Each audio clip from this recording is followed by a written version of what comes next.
The endurance has been good. The children have shown their ability to endure through a whole day's race, going for a bigger number of hours, so which helps build their seat time and capacity. Basically, we're going to have the next championship on the 20th of December. We'll be communicating to the participants and to our fraternity to let them know the venue where we'll be having this championship. Together with the Federation of Motorsport Uganda and with the government of Uganda, we're planning on having an African continental championship, which we're pushing for. Also try to request the FIA's support in having this international championship next year.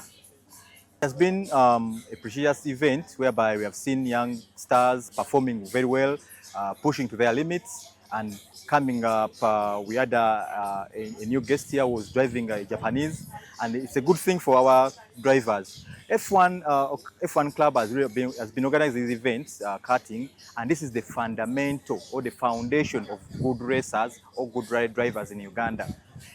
Most of the F1 big shots like Lewis, like Nando's, they came from karting. So karting is something we want to take so serious as FMU. Currently, we are cooking for Arrive and Drive in Uganda here. We are in production of our own cross cars and our own karts. We want by next year to have multiple on a number of karts, professional karts for these young girls and young boys to come and drive, and also have cross cars for the advanced ages. So we want to be so big on grassroots because grassroots events are where the champions are born, where champions are made. So we want to be, by 2026, to be so big on grassroots, whereby we shall be having our own professional competing karts and cross cars. Today I'm really lucky to get the one, two ones. Thanks to the well-maintained racing kart, I really enjoy to drive this track. Yeah, if possible. I think I'm staying in Kampala basically. I have some opportunity to come back here, even next year. I feel that today's event will be very, very organized, almost the international level. So I really surprised at such kind of event. And also I have some experience in Japan to attend the competition. So but just local racing, the racing, or using the racing kart. But yeah, I would like to, continue to attend such kind of race. And also I have totally convinced, the young generation will make the new era to, evangelist such kind of motorsports culture in Uganda. We managed to get a second position in the third and third position in the fourth. Actually, today has been kind of tricky. The karts aren't at the same levels, but yes, we have to do it all and try our best as well to perform how we are needed to perform. The competition is there, but the only problem we have is the karts. We need actually karts which are at the same spec, which have the same power. That will really bring out someone who has competition, because here we don't know who has competition.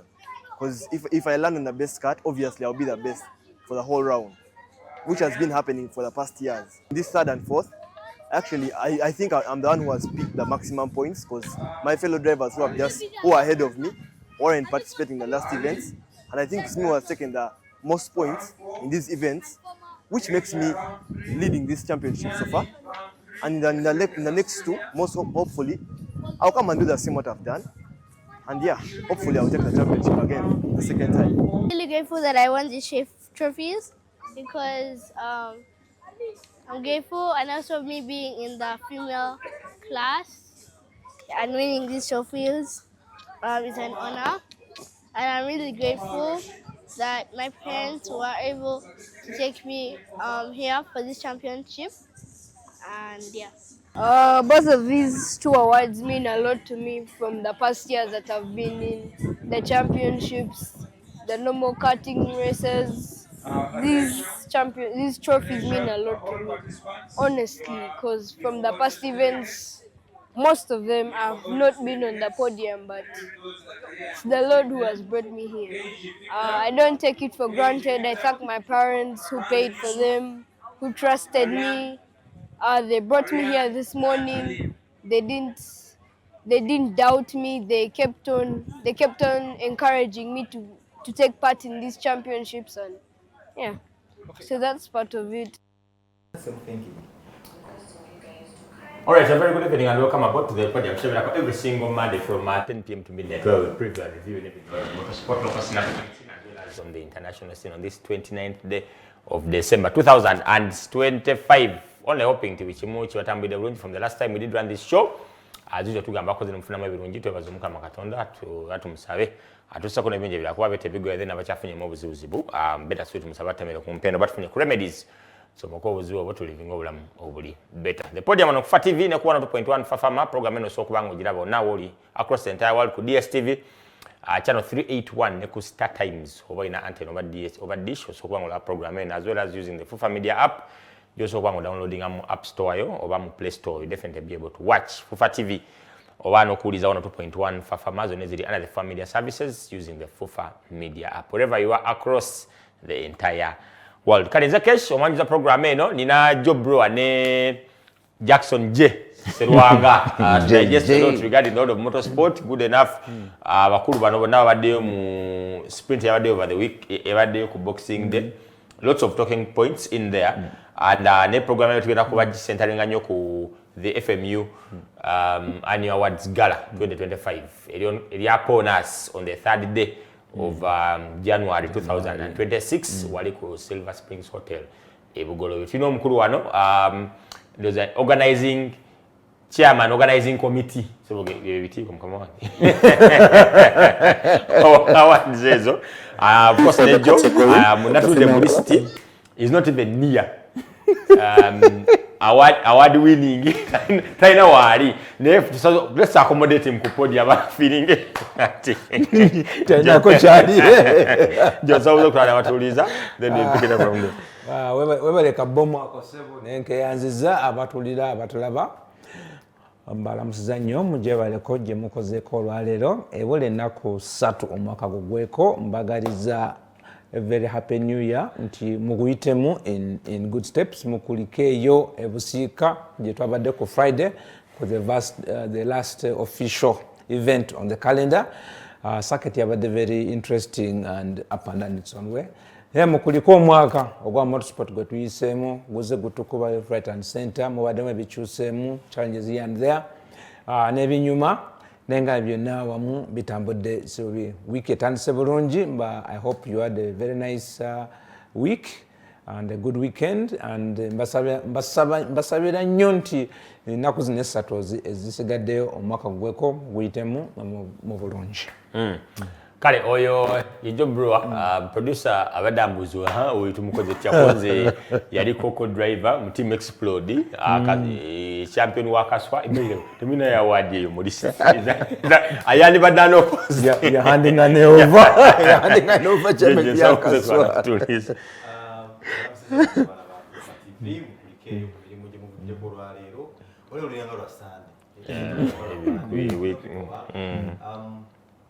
About the BUSIIKA, well done, the winners. I think by now results will spot it. And about the following a motorsport this year, this was our first full year more administration. From NRC 1 to NRC 7, MX 1, MX 8. So we've had challenges, but it was a learning process, and we want to promise we're going to have a blast the coming season. And therefore, I promise the blast. You definitely bring us up to speed. Kale, we have a lot. I'm going to forget the sprint, which was Georgia Jayugedeko, Yawaguda Dakanawiru. Then in Shariff Muyanja, by the way. Then to get the FMU annual awards gala, which is upon us on the 3rd of January 2026. And that one, Musa Segabwe, yali omukwa abagendo kunganya ndoza. ebikopo ebiwerako producer ajja kuba gituwa maaso eyo agambye nti ali live ndowooza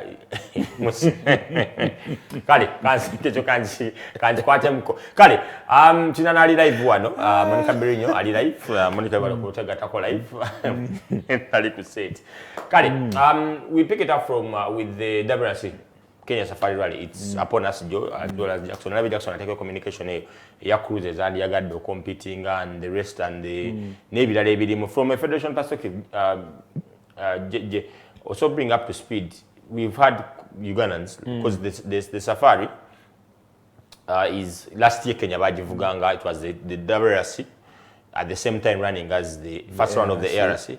There was a round of soccer ya KNRC. Unfortunately, Kenya was going to make a they've only done one event because of their issues. Motuli Valieri, then Eric Bengi, Navy. In fact, we're going to ex-handles. All of Federation in Kenya eri under registration because of their bagamba Kenya Motorsport Federation tebatukiriza the Sports Act ya 2013. So by now issues, that's why I think one of the reasons why we're in NRC Yoka.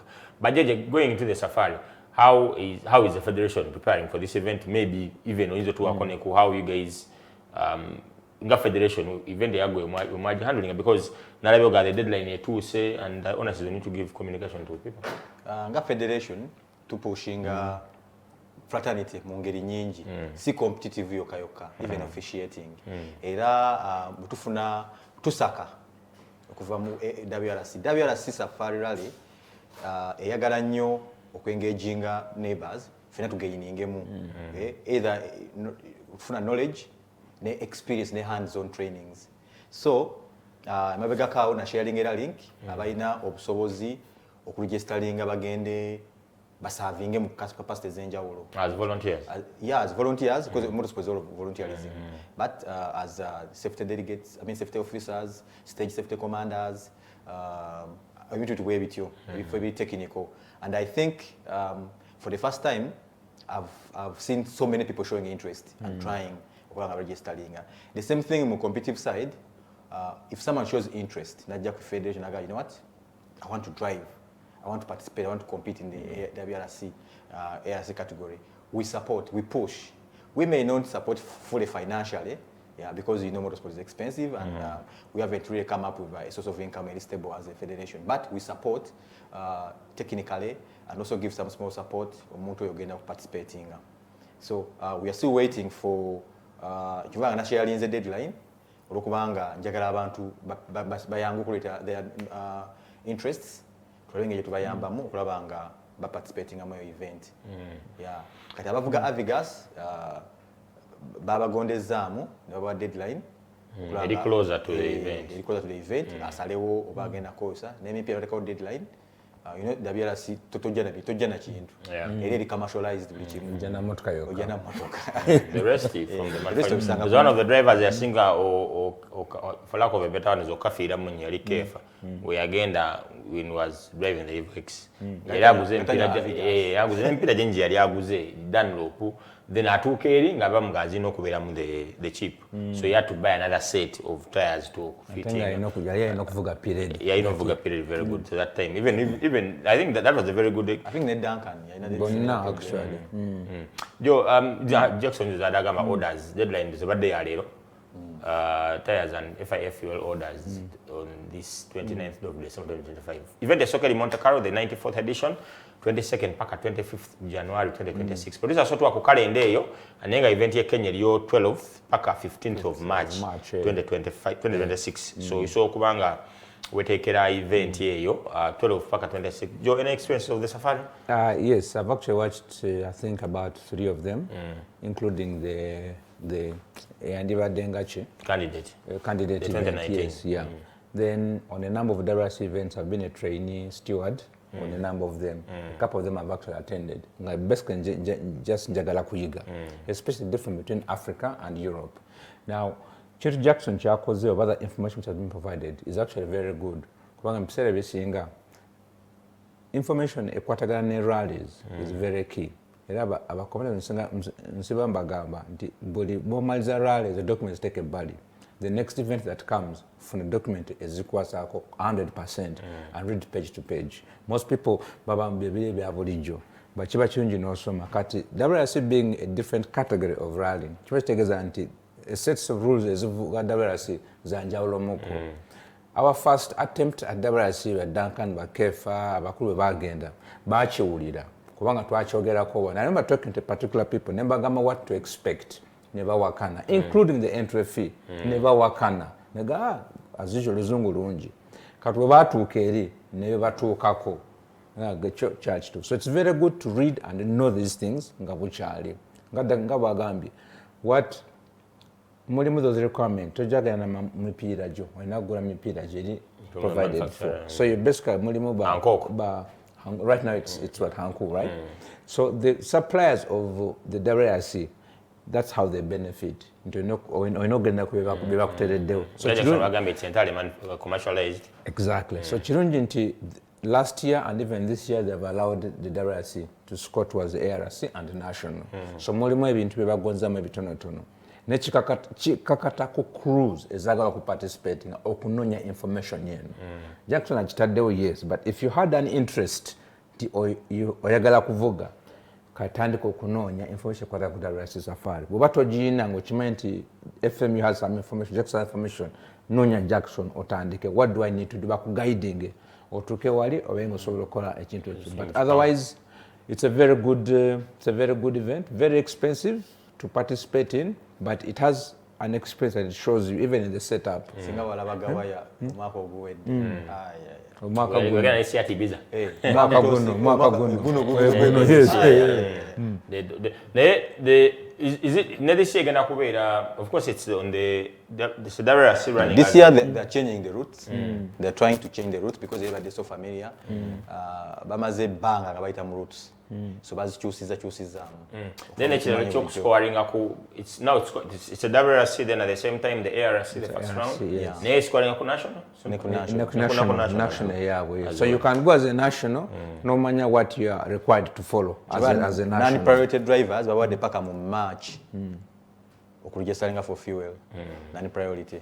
You have that time to okubanya okusalawo onavuga batuldenga abantu bali national. So until March 29th around there kuberanga omaze okwesortinga. Is it March something? I think it's in terms of the requirements. But no, second March okuberanga omaze okusalawo. I don't know if entry fee has been waived. For nationals? They never waived, but probably. You know, also about organizers, the directors, by now issue finances. WRC is very expensive. In that, the never volunteers, there's the way they want to be treated. Yeah, because I'm over UK, so it's very expensive. Based on budget is zero. Yeah, I think about money mzanyo.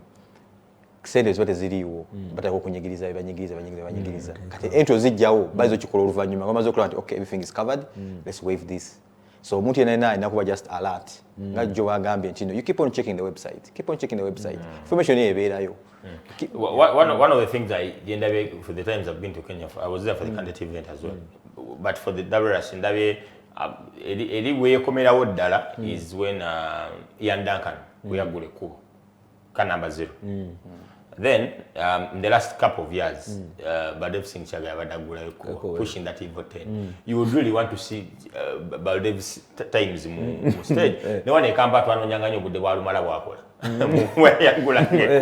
Evo 9. You're like, Ulamagaya Syndicate Moto Kawati. But of course, it's Kenya in Akurim, in terms of African motorsport. And those guys opening the route, to me, it's a no-brainer. But Ulabanti, Yanda can chikola bulungi mu Evo 10 as well as ne Boldi what so I'm eager to see. Bavuga babiri this year. Kwaliko ne Eric Mwangi Erikane Evo 10 naye. Eric Bengi yavuga yes. Because of time ne jam. Basalawo ennaku eza December yo okulebera nti nno omwagana alindira ku stage eddako onatandika eno otaba stressing avuga transport enatuuka wali because the WRC yali ku time. Actually, ebintu ebyo usually as a federation tuweerezayo nnyo some officials va kuba volunteers but officials ne babaayo. I think Jackson has been a couple of times kubako betwandiyize ekintu kyokubeera nti they're able to keep time to the second.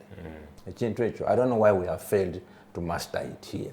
How do they do it? It's really no brainer, but it's an issue of discipline and some sort of commitment and consistency. Some clubs there are clubs which really have tried in terms of time. It's because to have a day. I'll give an example. Even the last rally, you have your itinerary Kulaganti, first kit, and if I think it's not better Mondays or Kuanti to keep on your time. The dead controls. Sometimes marshals have not been deployed, sometimes safety, food. But the single quota dead controls, especially in the morning, the first section is police deployment. All our clubs, all our organizers, they make sure that they are overspending police deployment.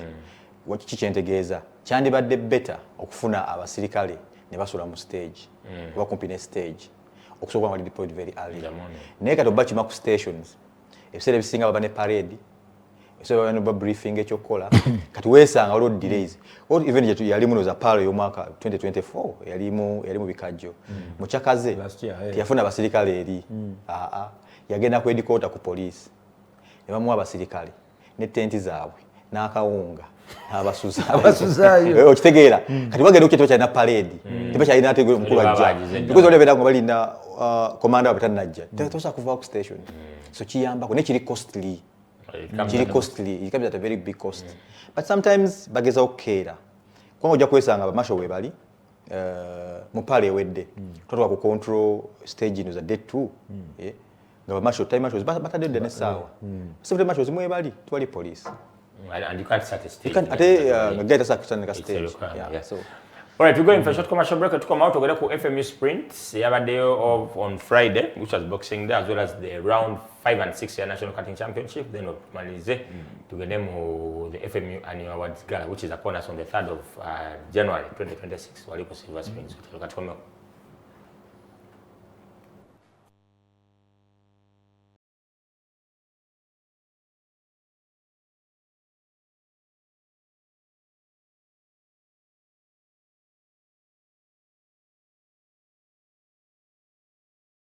Lady is the COC. All right, coming back from that short commercial break, it's the Podium every single Monday from 10 p.m. to midnight, where we preview and review the of motorsport, local scene, African scene, as well as on the international scene. Program in the using a family app, you're downloading a app store, you have a Play Store, you definitely be able to watch for TV, as well as no Kuliza 102.1 for options, TV and radio using the FUFA media app. Nina Jobro and Jackson J. Serwanga, and the Kesho program. And but that break together Coco Safari, which is upon us on the 12th of the 15th of March 2026. Our gizi, our lavi, those akabox. Katege kinga wichari.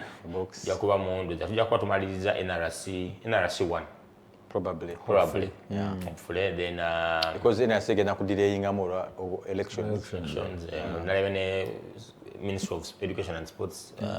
Calendar, yes, I think that Commission local event says so. By March, then of course, knows what would the name that will be the fasting period as well. Yeah, 15 March. What will be more fasting period? Okay, we're gonna have all the best. And from that, the National Karting Championship round 5 and 6, the double header is upon us. Round 3 and 4. Yali elubo wali kuliwa karting track along Entebbe Road, Seguku, but the round 5 and 6 on card from this Unako Venture, that is the 30th of December 2025. Wali ku MERAKI karting track. Joe, the event is upon us and expectations, of course, championship. Now, some championships yet to be battle lines drawn, and surely tomorrow MERAKI is the place to be. In fact, all titles are up for grabs, from cadet, the juniors and the ladies.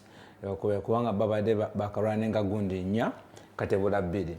So the last two double header again kwele MERAKI. MERAKI is a whatever goal track yayo is a bit shorter and smaller than the one of Lubowa, but it has its own challenges. In my view, the track nga abalaba F1 elinganga track ya Monaco nti ewanyo chebayita just trailblazing nti mwesanga mochi in that order is very difficult to overtake. So you must be very technical and tactical to be able to pull and overtake. It's like a street race. Like a street race. But just not that the track itself, abantu bagita procession, nti kizibu nnyo okufuna gap where you can take a person out. Okuja kunga akoze mistake. So yes, round 4 and round 5 event esubira okutandika saawa 2 kitundu with the competitors briefing. But by 9 o'clock tujja kutanse practice and qualifiers. Hopefully by some kitundu we should have both events completed. So as a double header, wajja kuba round 5 yesookawo, then to Zeko round 6. We're expecting up to 20-25 competitors who have been participating throughout. One of them is Bebeto, who has been very active. There's a guy called Kavan, Mudusi. There's a lady called Aria. Mulimu abachala n'abavubuka, but all of them are below 18 years. Okujako, I think Bebeto, who has now gone over. There are like 2 who are above 18, but the rest are below. Karting is a very good discipline. Omuntu ayaga nnyo motorsport, but you're not yet ready to go and spend all those monies in motorsport. You can start with karting. Kart ojja gisangayo, uniform ojja gisangayo. You can actually go and start from there how to buy your own equipment in terms of racewear, the gloves, the helmets, and those other things. I myself am the race director for tomorrow, so there's a twist in there. And as usual, Nyaganyok throwing a bit of twist in how these races are run. But the good thing is, the last 2 years, F1 Uganda has been developing karting. Cultivated buildings are a bit of interest. Now, I would be able to say, to come next year, there's got to be a full-fledged set of competition rules to guide karting. There will be a series of workshops for all competitors and parents to understand how the rules of karting works, because there's a plan to have Team Uganda participate in international events. But this was a good start to build some sort of... Because last year there were 3 rounds. This year there have been 6. Of course, some of them there's a bit hampered by we're running this second double head. Yes. Yeah, so we wouldn't want your championships to have 2 events on the same. JJ, you gave encouraging words to the parents and whoever was there about cross cars. Yeah, you see, next year, as I told you, we're going to have a blast next year. Jonga wa Gambia, the scoring mechanism, ya karting omako gujja, again, quite equivalated to the international. So you do your points here, they are rated Neku International starting next season. So that's another way of pushing and giving our drivers more challenges. Because a system ya FIA, it have track this size yayo. Nemanya singoba dovuze ya Abu Dhabi obe yawa, obe Dubai obe yawa, nti yenkana weight. So now tunulira FMU omako ogujja. Twagala kuyambako karting. Tuina esuubi okulaba nti nno to availing at higher purchase carts eziri competitive nga tukolaganamu ne F1 club, yeah, such that parents can now buy their own carts, because you see motorsport tell about how fast you are, but even how prepared you are, how you have prepared your car. So ena bikulu nnyo. And then twagala abantu bano nga boge Bebeto agenda asimuka asukeje emyaka katwaga tubapulira badde cross car owojjukemu emyaka nga 2 waliwo gwayitanga Bobo abamulako nga avuga bagi yali a good challenge nga akuba n'abamotoka ezimu mu ki. So ezo motoka zigenda kuyambako nnyo. So nga FMU already tuli mu production locally with MTAC in Nakawa okulaba nga producing cross cars. Abasobodde okulaba ku pyramid ya fulumya FIA cross car kati kweki kweziri, which is homologated and scoring eri wansi wa 2 wheel. So awo kutwaga tupushinga abantu bano motorsport ebanguyire ate banyumire before going to panga no president aliko is so big to sustainability, inclusivity and okulaba nti nno buli omu mu grassroots asobola participating in motorsport ompya kye gutusinga kino bokolo gwebyayi otandika n'abantu bana. Yeah. Okay, so the event is upon us tomorrow. Wali ku MERAKI karting track Bugolobi, that is after Silver Springs. So you definitely Jagambia and Ugambia, the drivers briefing is at 8:30. Nenga ba competitors wona better give by 8 o'clock to go through their administrative checks. kubanga njagala nnyo okemphasizing ekintu ky'okumaintaining a time era nja kusaba nnyo ba stewards nti meeting yamwe ya saawa 3 erina okutandika ku saawa 3 by saawa 3 nebeera ng'ewedde so that we can run because I insist that if we don't start these disciplines in practice tetujja kutereeza. I'm happy that F1 Uganda for the last 2 years has spent time in developing karting as a discipline. I'm very happy that FMU Katnaya picks up from there and is going to make it work. Very happy with what Jackson has said. There's a plan to progress ahead. Era will be very, very eager to see how that works.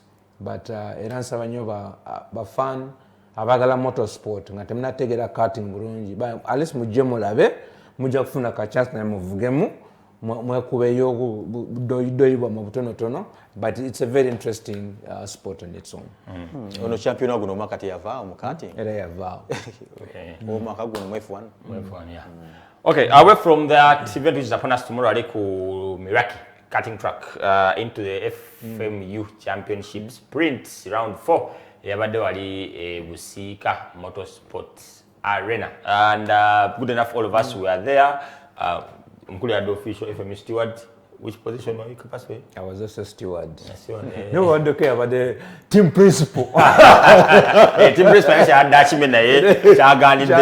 We tried because the results that's also going by the first results.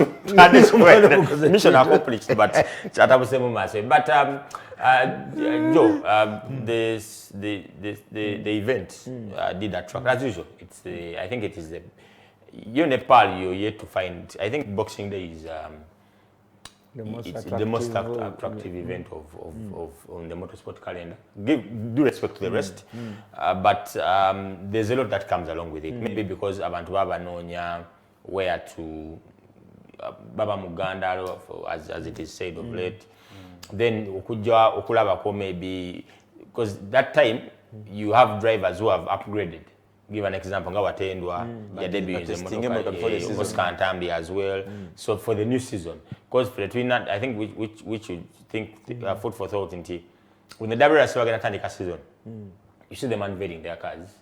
A photo shoot maybe they have na. Kati BUSIIKA fe kolange chonoza. So what did you make of the event? Very interesting and good huge turn up from the crowds. True, as always, BUSIIKA. As the last event of the season, Aletanyo, a lot of funds. This time round we chose karting. Tomorrow is going to be the last championship event of the season. But BUSIIKA usually okubanga mobera mo pichi, which are very exciting. At usually many riders want to come and conclude the year in style. Then also it's not a championship motocross event, but it is very good to come and showcase if you've not had some good active engagement during the year. It is the event for a rider who are also participating and you're not competing, so you are riding relaxed, so it becomes a bit more exciting.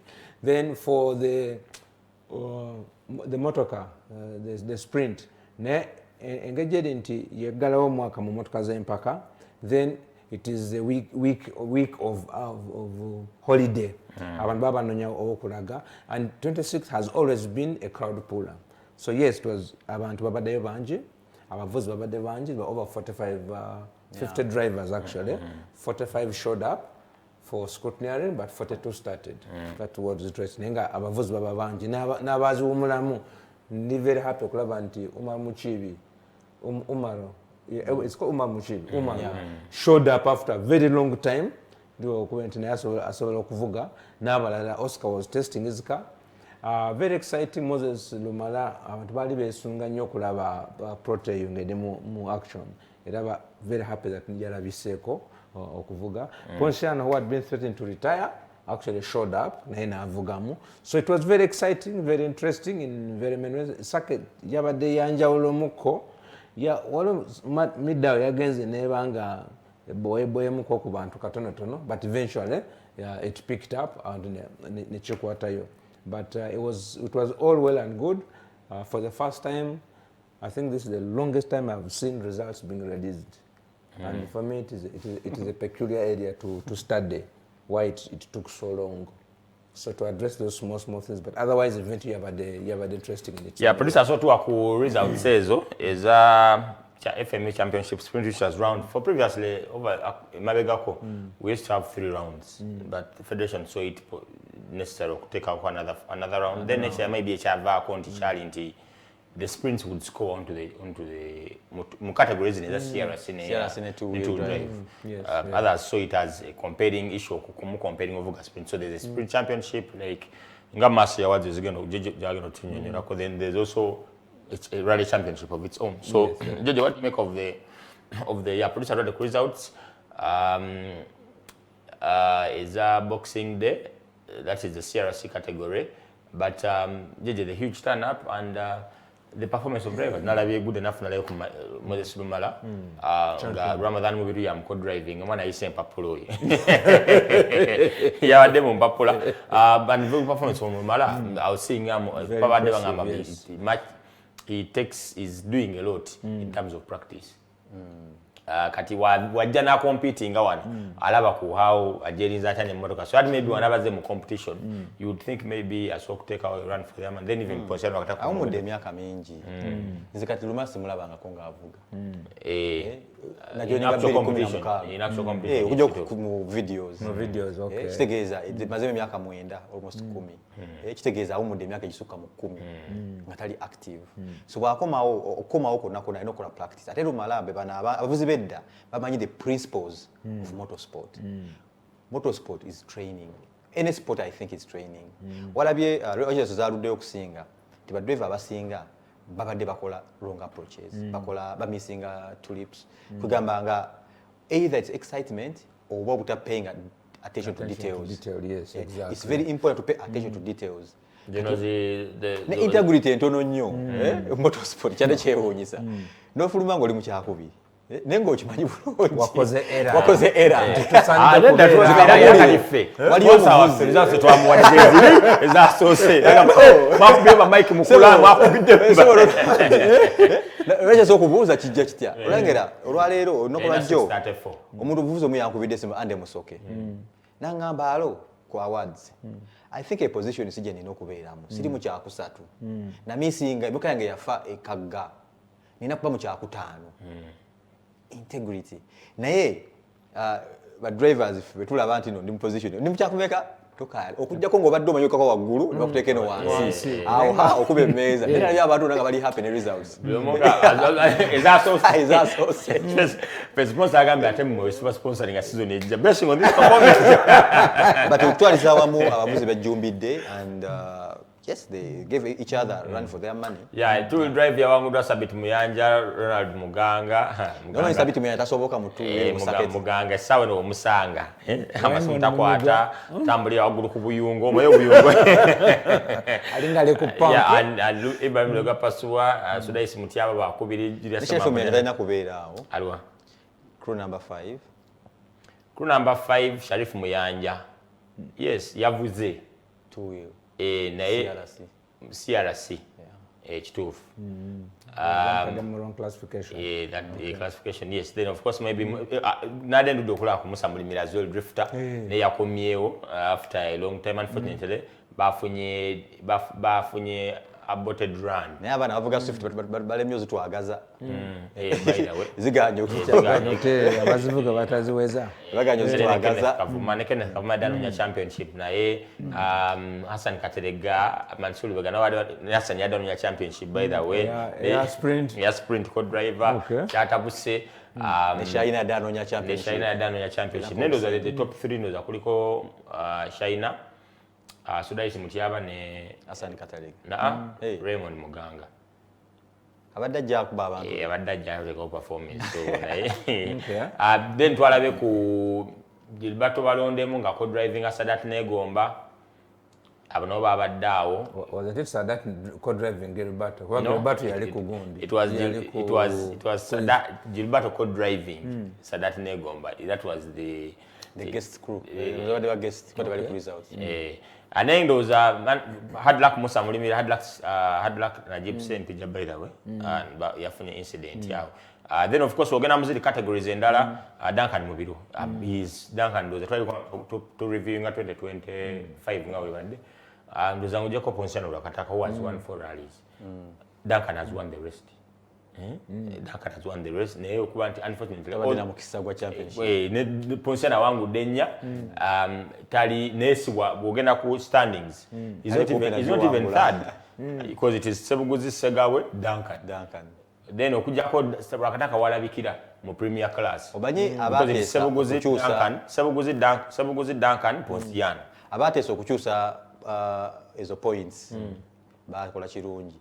Waliyo omwaka bangati avuga event nozanya point bina naitawo nakala championship events nya neka tulabona wangudde nya alemeddo gitwala because imagine points bina those are 200 points right bogata koneza power stage because no gata ko power stage the 28 points you have 228 points of which Ponsana has not won 4 power stages this year. So Sebuguza were very consistent. And he's not finished 2 events. And one he didn't participate, one he didn't finish. One he didn't finish. I think that was Pearl.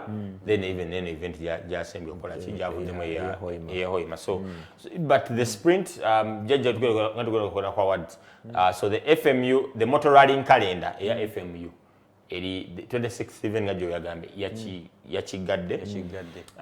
I saw Kamya there. I thought agenda kuita Evapola because the sprint champion 2023 Mbako drivers, but Sharif Muyaja yaze natuga mambo you guys. Mutuddeko murale yatubuza yatukute line. Wakapula murale kameka wamune yogera ko CV yawo. Naga temuna twako murale ka. Nayo bya sati murale. Wala twako mu proto. Advantage twale tulinanti ali katumba yaze natuigatako. Nena nadamu nabuze kibuzo kyekimu. Kadi Sharif nagamba ati nange na mtuddeko mu proto ayinaga totulanko mu motoka. Ate R5 ale kirala nnyo. Yamuyeka pass ana we that fukide ensonga. But jeje performance ya Lumala I could say outing ye because I'm going to a lot of practice. And then sprints in those track if open, you can test using your rally car. No general performance. And you see, first of all, agree with me that this was a new track for everyone. By the way, a new track for everyone. That's why what I meant, there are so many errors, so many omissions of tulips. So the okusinza bena berumala.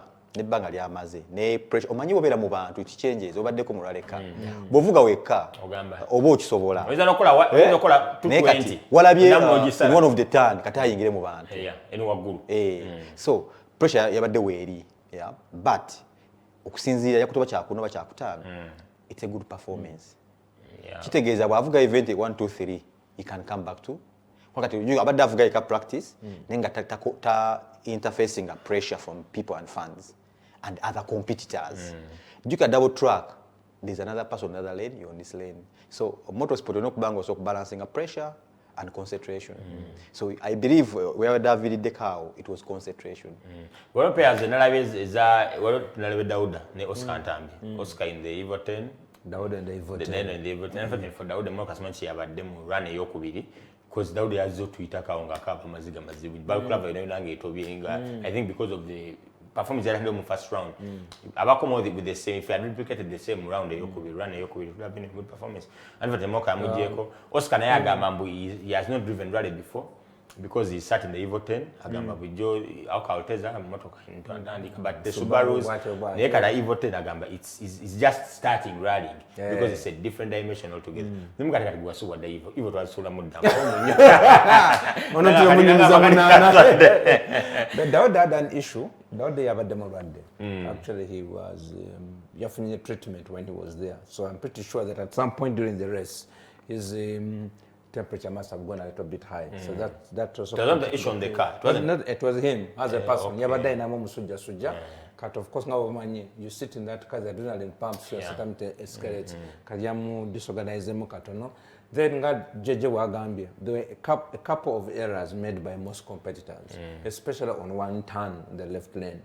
Ngaba missing a part except the left lane was the inner lane, the outer lane. Bobokirira wansi ku callance ngoli ku left side. Most drivers made errors on that thing. That's a penalty. I think that's why because issue about there were judges of fact posted in different places. kati oli wajja na report nga ono yakoze good nga it's not been captured, then you have to reflect it. Now at some point we also have to look at the element of competition and look at how to give those penalties. Kubanga, there's a provision regulations when you dislodge a marker. Like chicane, ideally the purpose of a chicane is to slow you down. Kargo wajja no jokuba no gena straight line, off your advantage. You have to be penalized for that. So those also had to be applied.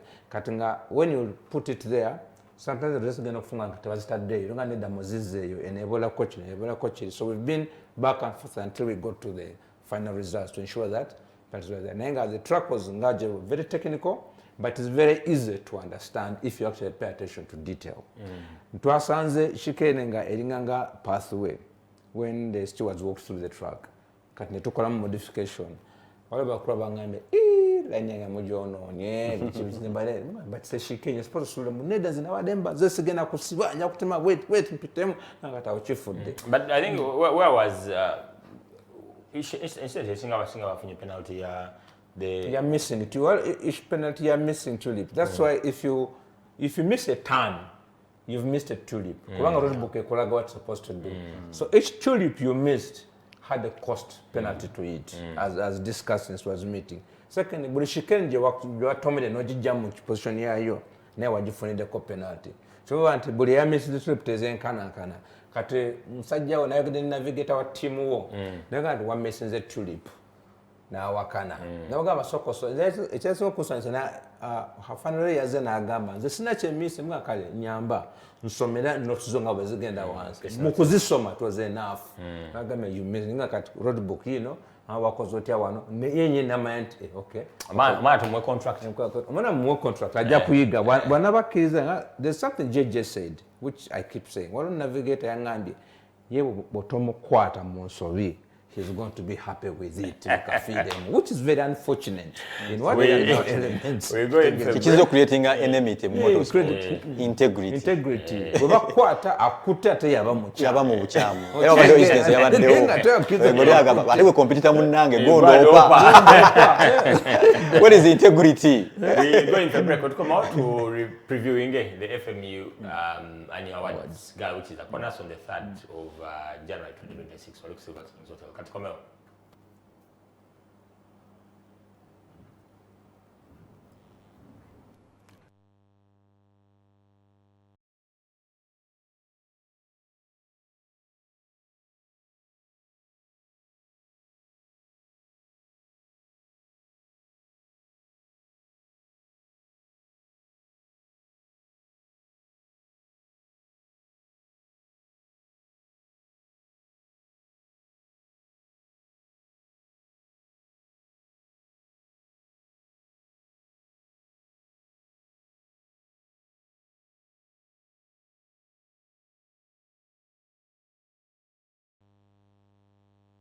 It's the Podium every single Monday from 10 p.m. to midnight, where we preview and review everything in the world of motorsport. In Jackson, SERWANGA, ne Joe Bruanzekesh.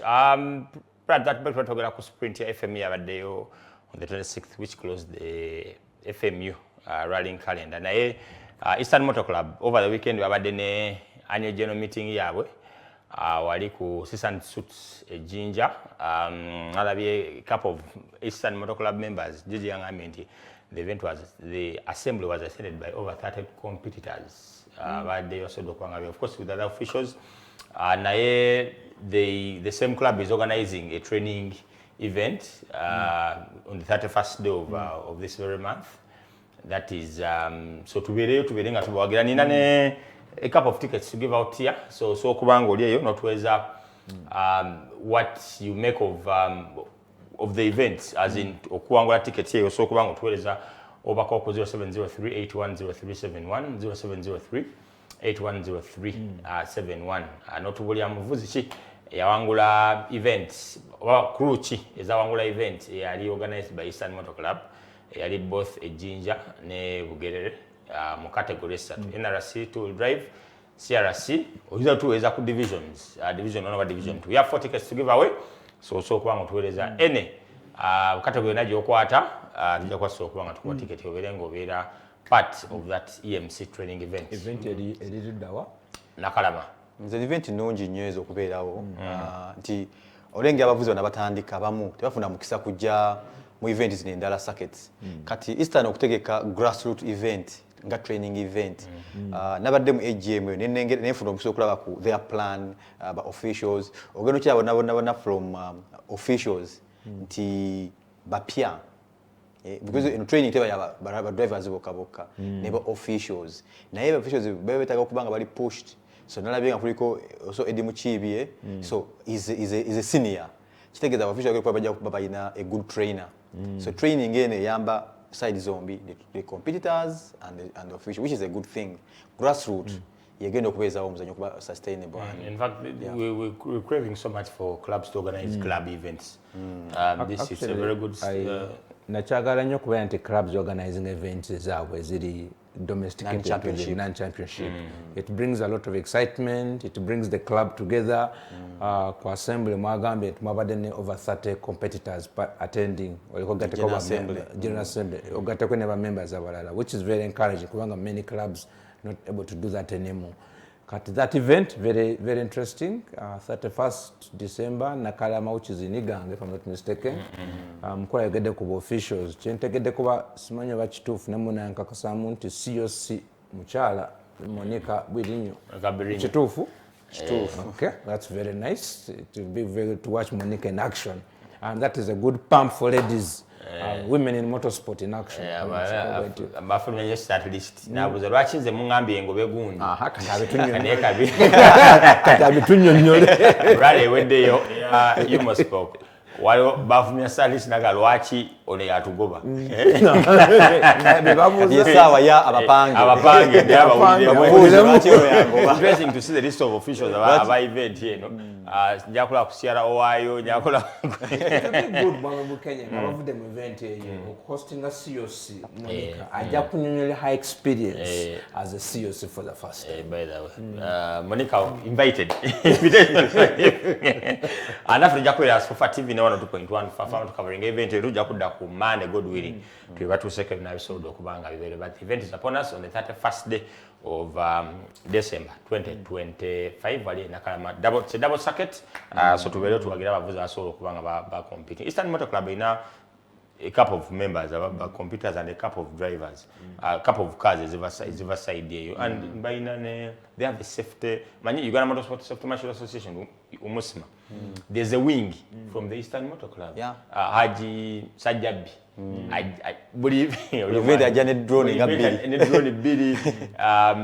yeah, you promo your event. So to be the biggest showdown to a great event here wali nakalama double track 31st of December 2025. Kuja kuwa kuma wano tuiba tuseko kuingira mtwalo gumu abatenko mitano abavuza abana bene pichi byona, but it's good if next year you can have a single motorbike, you are even the Kunze club events is the way to go. In fact, the northern close and the autocross events should be club events.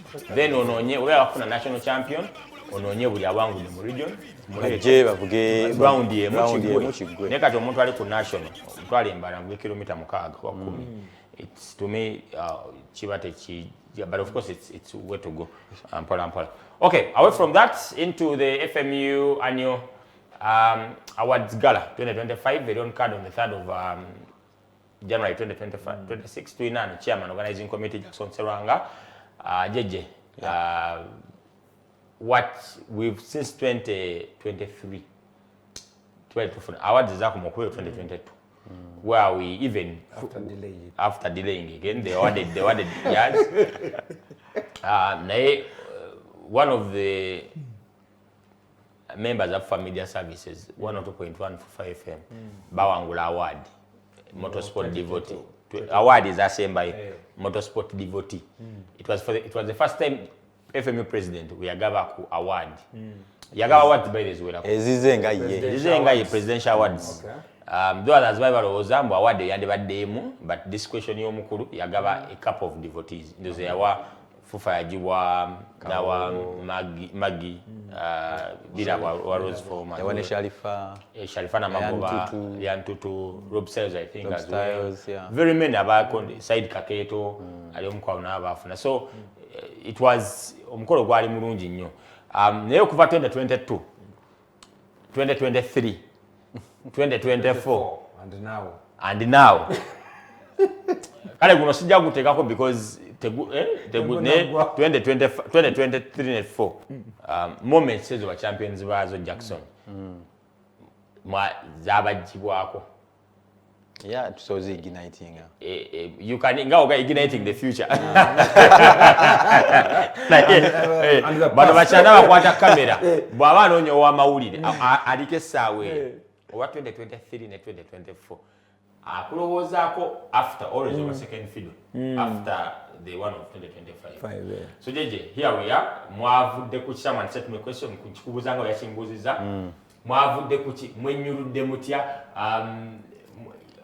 what moved you guys as a federation okutwaliza wamu tekyali intention obutakola awards ezo eje emyaka gyoyoge 2023 2024 FM yali mu misango ngeina limitations nyingi nnyo sente accounts bazisibye ne kati attention eteekwa ku running the season okulanga ati season zikola ki zirunninga so twajoininga federation 2024 twajoininga nga buli kimu kyesibye buli kimu twagenda okwetawuliza nga emisango givuddewo biki nga tuyingidde 2025 kati okuddamu okwesetinga okuddamu okukola budget ezimala awards nga si kyangu kusaawa eyo era tuboneredde n'abaliddako teri aliddamu kuteeka awards sukka myaka ng'olina 3 years n'abachampion ba tugenda gaba awards 511 511 including 2023 2024 2025 which is a challenge it's a challenge in costs and also in time and arrangement as so well. We have spent most of the time now planning details how can we achieve this and ngabo ogambye nti nno those champions babeera biradda we want to okubaddamu okuba igniting so we want to have an event which is glamorous nga liba atuukawo tajjukira nti nno tuli ya misinga 2023 2024 abanga wa 2025 so we believe nti nno tugenda kyachivinga and buli omu oyo champion ajafuna time ye okuddamu okulinya ku podium nafuna moments ezo still jeje kwekyo kyennyini I don't know izo tuwa ku how you plan to the itinerary. Let's get into the actual itinerary of the award, the gala. Ngawe again, how you plan to do it. Of course, there could be changes. When you follow me bulletin. Tubadde series of activities what follows up awards. This time around, try introducing viewers' choice. Yeah. But tunuliranga boyogedde nti nno sebuguzi ya champion guno omwaka netojjaga betadde performance ennungi kutuba viewers ojjagala kutaka wangu disigundi ennya abanyomidde because of performance so tugamba okay but our champions abaddewo but how do we engage the fraternity is by introducing viewers choices so bafani be nominatingira abantu ne be votingira abantu so tugenda kwa awards ezo ku lunaku 3rd Jan 2026 so is kicho tukaddewo ekipya so waliwo time eyo kunominatinga waliwo time eyo kuvotinga nayo neggwa kati time eriwo yakwetegekera kutuuka ku olunaku olw'okubanga nti nno emyaka mingi tugenda nnyo okulaba nti nno twagala ebeere invite only yeah kubanga ekifo kye tulina Silver Springs kisobola ku accommodatinga abantu ekinene nnyo nga 8 ate twandyagadde muntu ajja asigale ng'alingiza mu madinisa wabula tugenda kugezaako kanga streaminga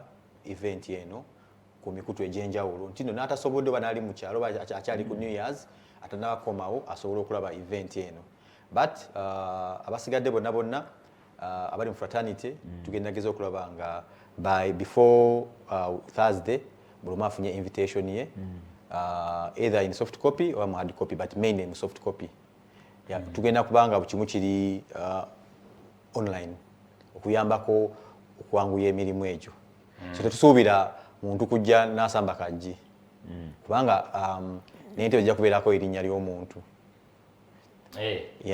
ekyo kirabye ku assemblies of fufa they customize. Copy what is good. Yeah, copy what is good. Copy what is good, which is a good thing. Twagala oje okimawadio, okole ekifaananyi video bakubuuze wabadde luddawa. Bakuzinze tusibawo bbaana. Kugamba mugenda wabadde luddawa. Photo booth za kale. Tuyina wall of fame ne red carpet. Okay. Wall of fame eriko ba champions ab'emyaka gyonna. Bonna emyaka gyonna FMU yatandikira. Si motorsport yatandikira, but FMU ozomanye nzo 2009, 2000, yeah. Kati ba champions abo Wall of Fame olwaddembe okujja okwekubya ebifaananyi, and tulina plans okulaba nti nno to engaging media houses okola kibayita red carpet interviews. Yeah. Omuntu annyonnyo kyasuubira atanafuna awadi ewali.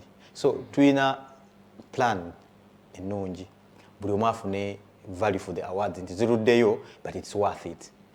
Yeah. Okay.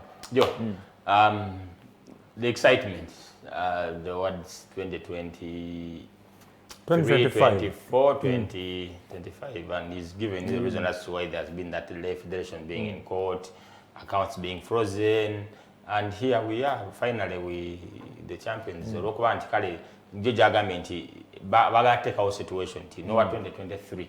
Aberenga afuna, aberenga ali mu moment ye. Yalina okubeera mu 2023. Okay, very nice. It will be good to see.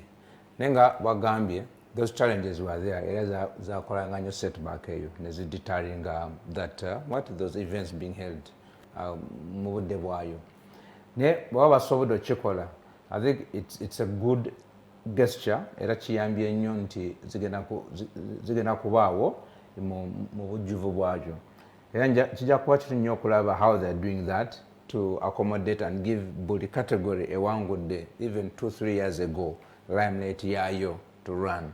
Mukulu bagambye managing the time for when it starts up to the very end. It's a very colorful thing. Nze ndaba nti the awards have been not just pending, but zabaddenga exciting nnyo ku FMU calendar to the competitors and also to the people who have participated in the championship. It's quite a reason to push the season coming. Exactly. Kati COVID affected a couple of things, momentum nekira mukatoni.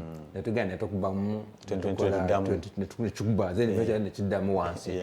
Kati challenge by Jackson abaliwo katoni and chairman organized Jaina is to make this one stand out.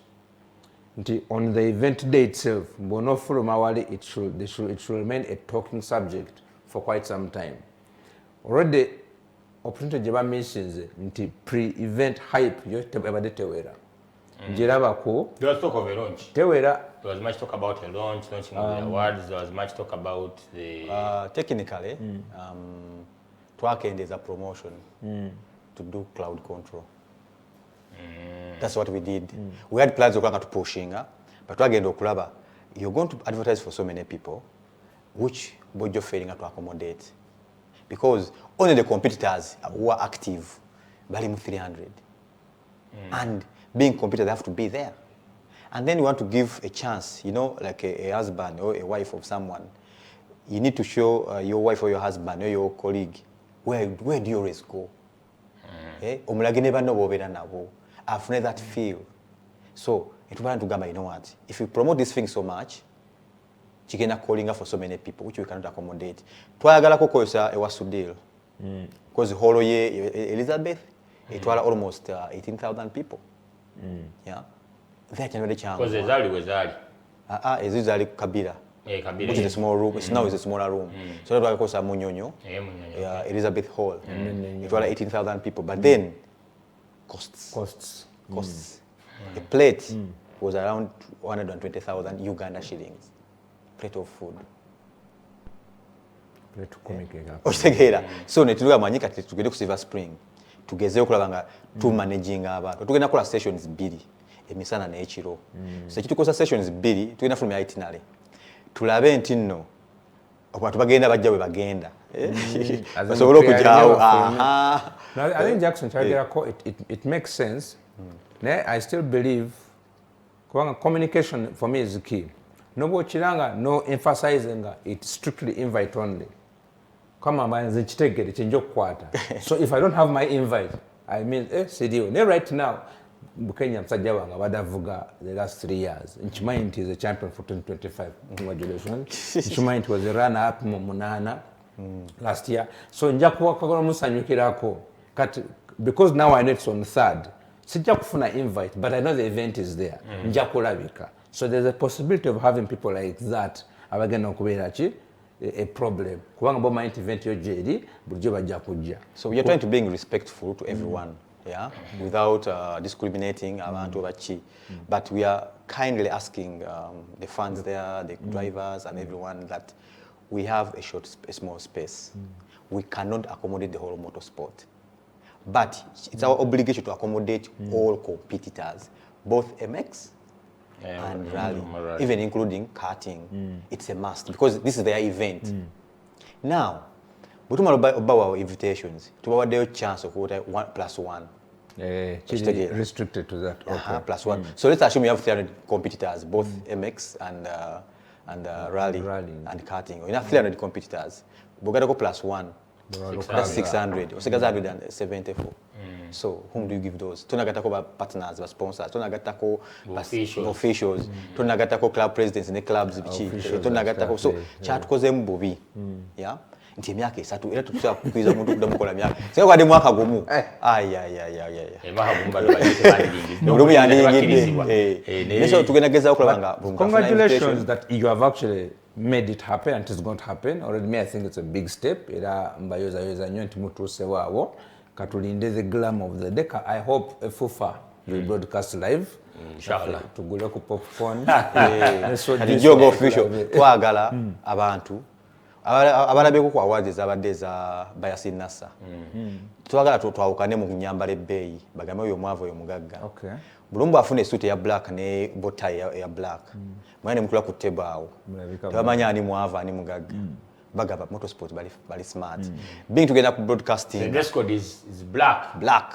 Suits. Black tie. We bow tie ya black. Tosebe no tie gena kutuga. Bow tie ya black. Your dressing code. Then abachala waba wala. Niwalo mkwabanga ina awards ezenjawulo yawanguda awards ezenjawulo.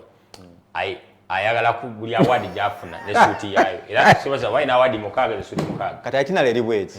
Award yo bela kusaa 9 nera kya 15. Ne bagisoma nga toliwo. Bagivaako. Oboge nagifuna backstage. Tutugenda kubana ze mumanyi kanji kime tebiriwo. Wonderful. Representative.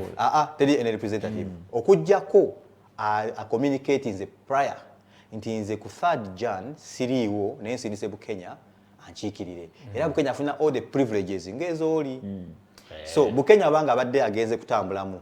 Ebasoma award because buli muntu gena mu itinerary. Oyina okugira an hour before your award. Wetegeke bulungi. Then go bojja late. Ebe kuiseeko. Kitegeeza nti mujja kusoma award eno ya Jackson. Ne Jackson nasobodde kubaawo Bukenya geno jimuchimira. And it is known. That's why it's known because it's on our program. Ngama nokukisoma. Omanya nti Jack is going to Kitali ekyo. Katu kole ku nsimbu tukomawo tuyitako mu categories. Of course the champions and the first runners up next second are well known based on the results. Kati of course tuja tuzita mukao na ye walo ne category empia innovation ina categories ezenjawulo ezo simanyi bawankolako ba katukomewo yakulonda ezo twali tulina okubeera biased.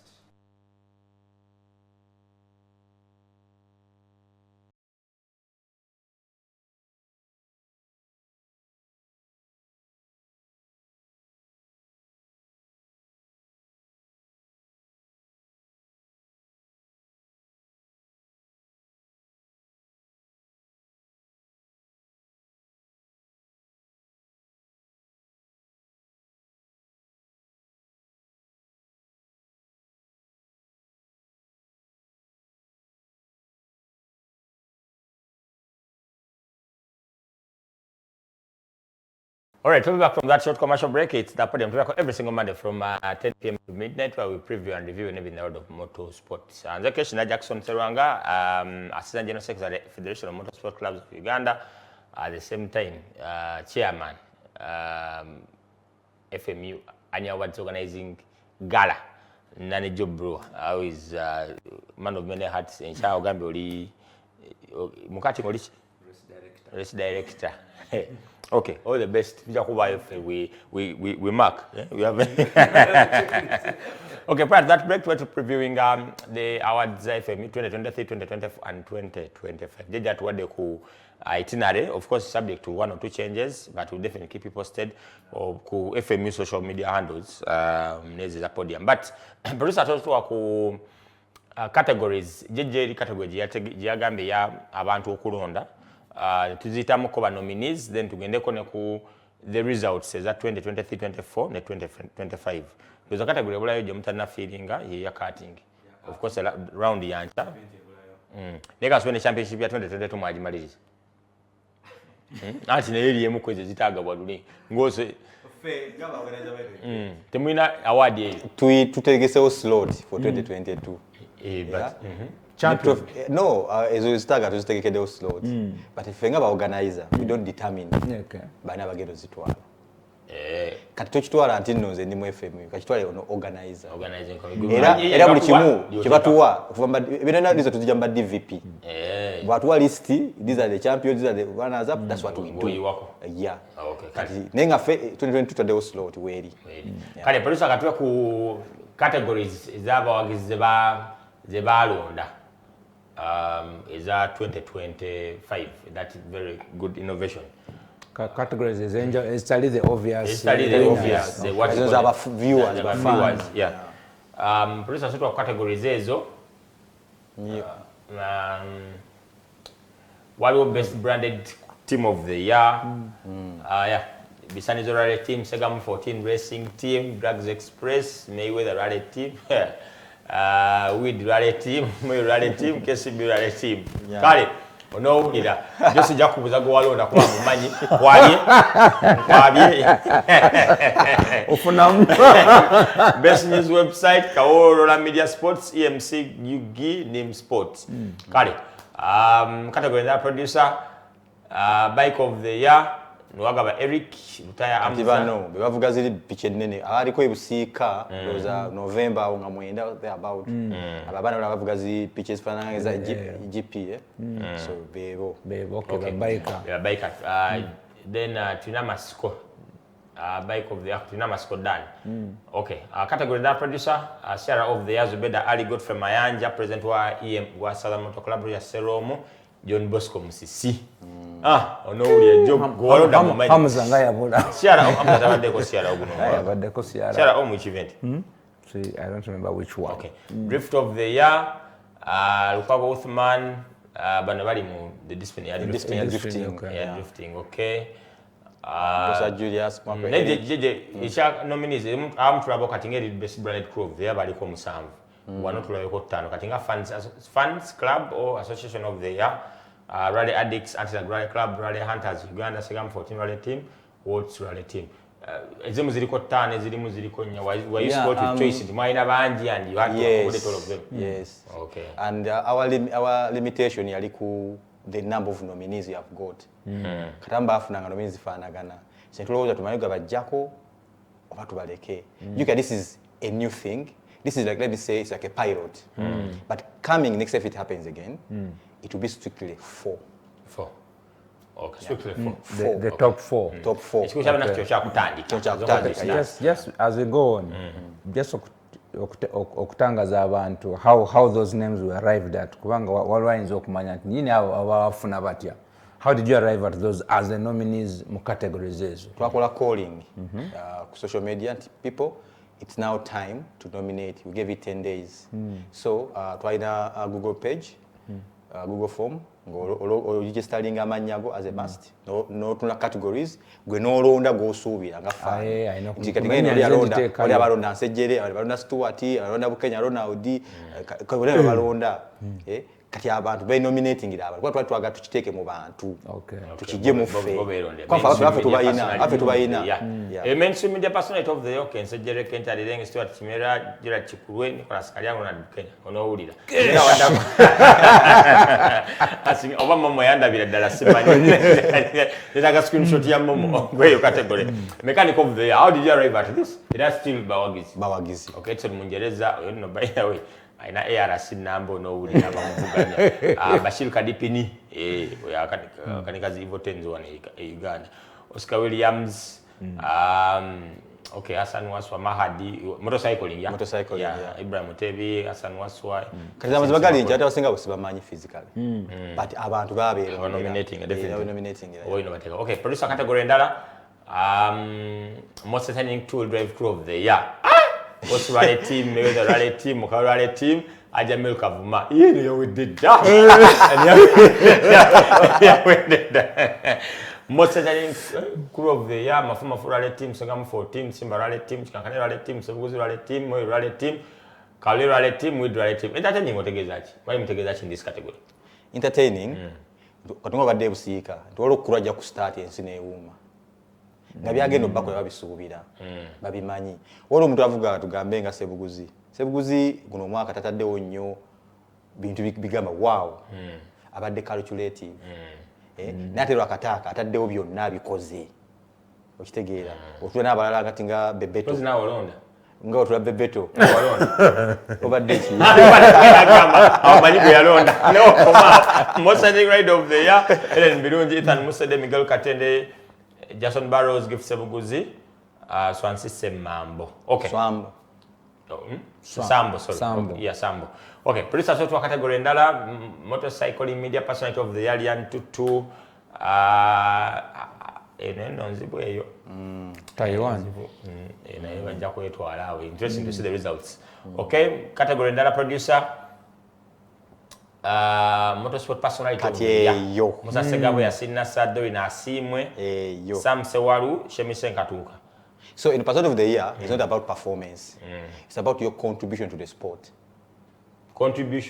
sport nti boyimirira awo you sound motorsport you look motorsport okitegeera sisimba ne asinzo okuwangula na asinzo okukola but your contribution to the sport kivanga yeri mu ba driver na tali ba driver okitegeera okay online motorsport channel of the year passport kimeza cha motorsport IUCTV motorsport 43 Isarati media abana bajja kwetwalo no ulina abana bajja kwetwalo ne bano Joma nigo yalonda unfortunately jo yalonda onammanyi wao wali omutunuliramu Rally media personality of the year Lian Tutulu Smambazi Favor Patricia Habi Muchi Biona Kenya Nkolo Robert okay motorsport safety match of the year bana kuva mu musimandoze era bona mwe babachira Helen Bukenya Frank Katogo yomafuma full na batalaze president wa musima na Mukasa Lilian by the way no category na yonzibu Helen Bukenya ayiwa mu bili events zona ne karting mulabayo mafuma Katogo Frank ne ayiwa mu bili wonna ole namulako ku one of the chicanes murale mu okay time match of the year Kajim Abdu Bast yeah that's the name that was Ibrahim Sereko number 0 Catherine Emmanuel naye number 0 Catherine yawangu da award eri mu wim yeah but tekine sestinga andi ngamba zimba simba President drive of the year warrant officer 1 Ismail Ule Isanyazi ande Musoke Sabiti Muyanja waliwo mulirawo weguli awo era Jomanyi wali veteran ride of the year JB Achal Sebunya Rogers SB4 Ashraf Mbabazi yeah Nachiwala every by the way very interesting categories yeah okay young achiever of the year rallying Kevin Bibeto Lukenge Jaffa Kopsinje Shania Katete Ahmed ne Bobo Katete Ahmed mtano wakati Adam MCRC yes young achiever of the year motorcycling Helen Birungi Abigail Katende Faith Didan Miguel Katende Lonieta Sebuguzi Mwana Sebuguzi Mpuga Israel. Yanga chief nga mutegeza ki mwina emyaka omwasala twasala myaka mu rallying atasukka at least 2 and below. Okay. Yeah, so zezo ba fans kubaino kubalonze kwagalawo kuchali open. Ukunda kwagalawo. Kwagalawo. So buli omu kati abo can I edit? All those are nominated, they are all winners. But why now award? Rumaja funayo chafu. Kambuze. Rumaja funayo chafu nokulaga nti yali. Because already there is a winner. Okuita mbali abasoko kwa nominated. Jackson Kambuze engage mwina head what? Best mechanic for both motorcycle. There's this thing of the trainer. If you have media people. Okay, yeah, we discussed this as a trainer, in the meeting, but twaina shortage ngabe bikopo bingi. Because twaroza to trainers, ba coaches, there's so many things. Then tugabe manyi tuina gire myaka mingi. So twaina mwaka gumu kana bade n'abantu bangi. So kyensubira tubadde 25 categories. Tujafuba even more next year. Okay. Yeah. So abo naba trainers twabalowozaako. Tugabe manyi tusakumala fraternity yonna. Yeah, but twaina mune ba fan. Ngabala wakatugamba ono yani ona ugere nyo. Muwimu mwali mu category ya fan nalaba awarding. I think it was Rachel something ya wangula award. Okay, then producer so tuwa ku national championship standings eza rally 2023 ya 2023 ya Sinasa Ali Katumba first runners up Ibrahim Loga Pasua Anthony Mugambwa second runners up Ronald Sebuguzi Joseph Bongoli 2024 Jasmanga Anthony Mugambwa Sebuguzi Olinga Mustafa Mukaso Yensi Mwambazi 25 Sebuguzi Mugambwa Segawe Mathias Yega Duncan Kamya Mutuyu Drive 2023 Ibrahim Loga Pasua Mustafa Kanakulia 24 Lubega Pasua Mustafa Kanakulia 25 Mansur Lubega Ronald Bukaya wala trophy yao wala kamwe yava wale manika mtuminde konyo first runners up jira sema mudana naga wa 2023 2024 achirumira Alvin Duimbazi 2025 Milka Vuma Jafaru Kenge second runners up 2023 I don't know simanye jeje mugeno kwa award ngazina award bitano 10 I don't know how you going to award mugeno so kuita mwaka olanga bozira bawo tugenda gamba tuli ku 2 wheel nga tukola 2023 2 wheel ngegwa 2024 2 wheel ngegwa 2025 2 wheel ngegwa ngevao katika tutadeo podium wabweru tutadeo professional photographer katika muda podium ipefana yamwe tutadeo system tetwagala abantu bajja na bu kamera bwawe muki mu hall okusikiriza abalala okujuza e hall tugatekawo link buli omaso okuscanninga ne selfie okuba selfie no uploading a selfie yo then AI ne kuweza ifanya bina byolimu yeah so buli wali abe muguba ajja kwafuna ifananye kati bino byokujja okuba abawangula wali because mukwano go tetugenda bikiriza strictly ne bana mawulire bajja kwa by invite yeah okay 2020 okay 3 runners up second runners up Mutul Drive Samuel Watenda co driver Robert Katabalwa jira semambo Shakira nabo ami Robert Katabalwa mpeze ifana ngisuri jagendo kwambala singache yange yayo wangu muchusemo tugenda swappinga jira semambo Shakira nabo ami just then semambo nekene tikava mu 2025 Sierra Sijosha Mwanguzi 2023 Aban Mulindwa naye yaliko contention jiko wali issue ya Joshua ku entry kuindoza babi sortinga Mutasegabwe Mathias Chiega 2024 then Walter Chibande Duncan Katumba first runners up 2023 Jackson Godfrey Chimba ne Anes Muhammad amuna kataza ban mwina 2024 Ahmed Katete ne Morgan Seruga 2025 second runners up to CRC Ali Omar Rita Nachigozi, it's been a well by Nachigozi kwa ngalimu cockpit ne uya kumeo kwa award. Ahmed Senyonjo. You say igniting the future. Yeah. Celebrating champions. And the past. Divisions. There's classes. The premier class. Yasina Sali Katumba yes. Just Mangat Anthony Mugambwa. Sebuguzi. Mugambwa ni but Sebuguzi ali mukwa baina awards nyingi. Ali mukwa ina awards nyingi. Abadde consistent emyaka yonna esatu. Yeah, emyaka esatu. Premier class first runners up at Sebuguzi. Mu 2023 ainani ya 2024 then Ponsano wakataka ina first round 2025 hicho tuwagambe nti 20 Duncan Ponsano tali ku NRC overall taliko kwa kuliko Sebuguzi Segabwe ni Duncan ni hata ku premier class because Segabwe bade mu division 2 adesi Ponsano wakumira ku Podium ya 2020 ya 2025 okay at time is first so results na mu study ku on various forums yeah to study na fulumya kala tatwadde mu mistakes amanya spelling banye biberawo so twaba wadde draft katugenda fulumya the final ngeri signed ngeri ko kati amanya amatufu kwa ina award ejja nerinyayo teri shareable teri transferable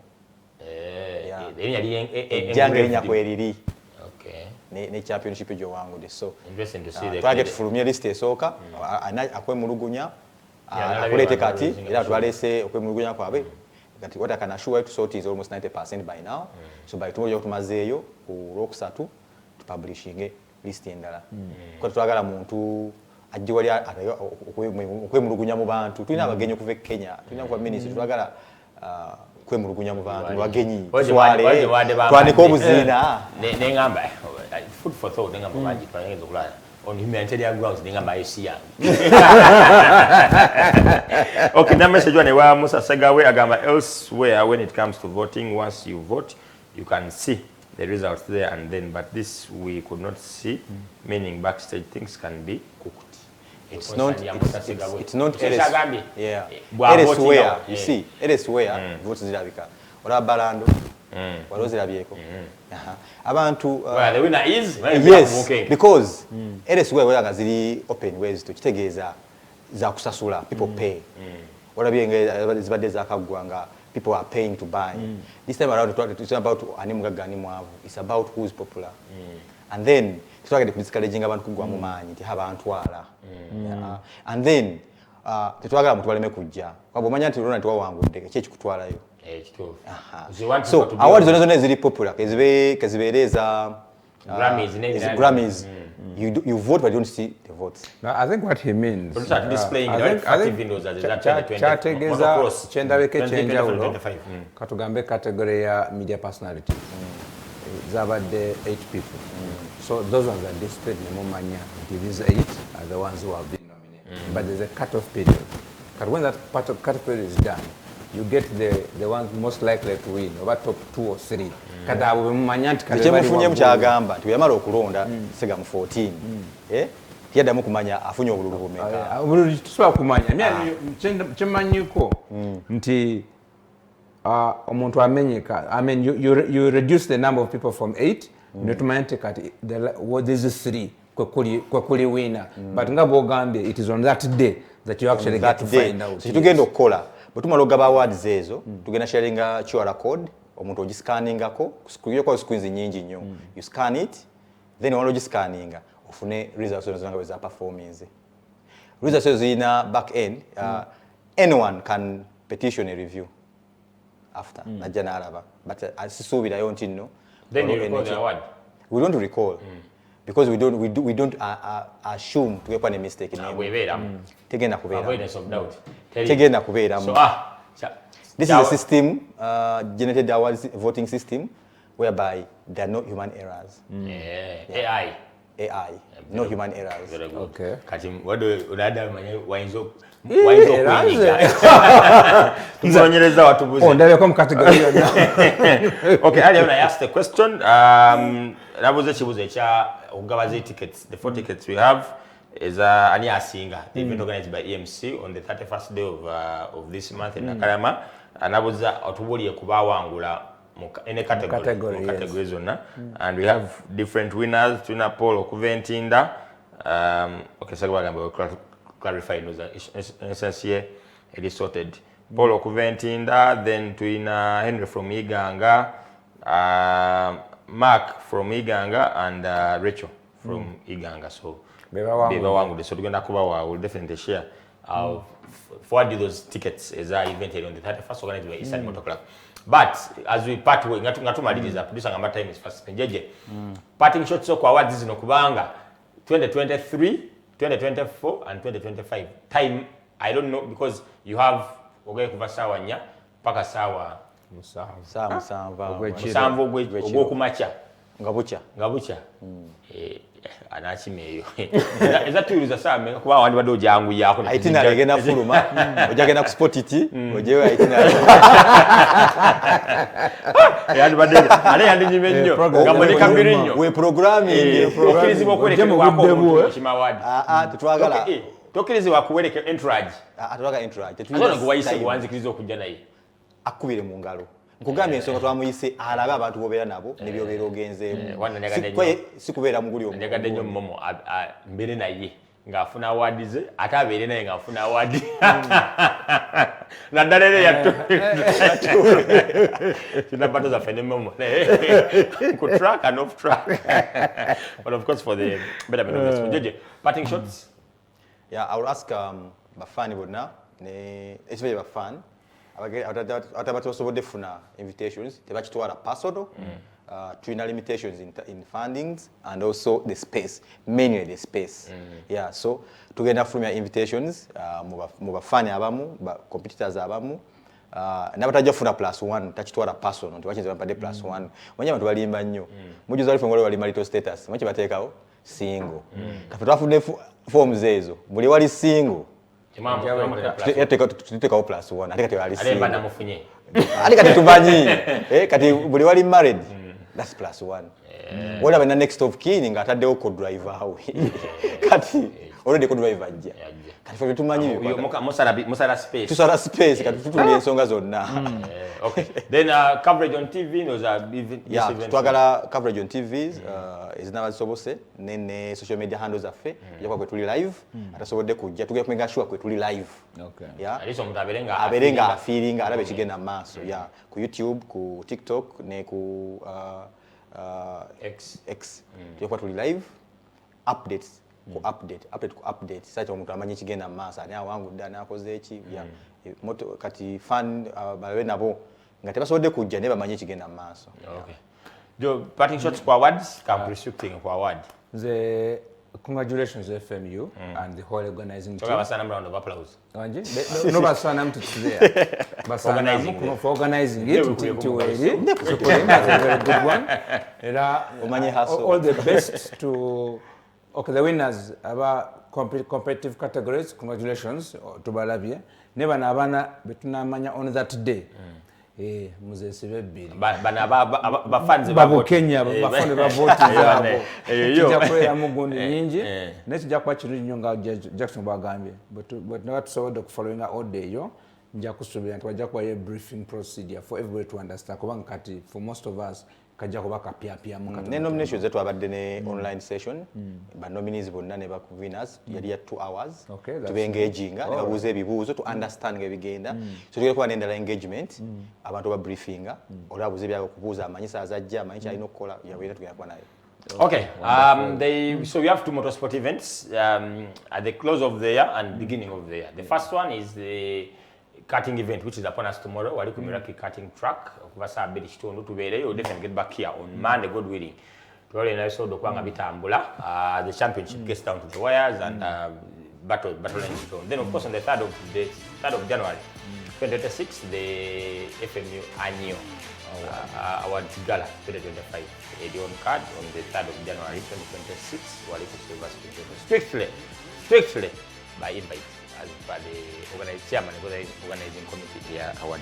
But the case Joe ne Jackson Serwanga Monica Brinya but the live Musa Segawendo zali omukwabo abalina okujjoba ne semi trailer okunganya za awards kubanga aina mu FMU aina neza abawagizi ba nominating nze wone yanga ampeza no message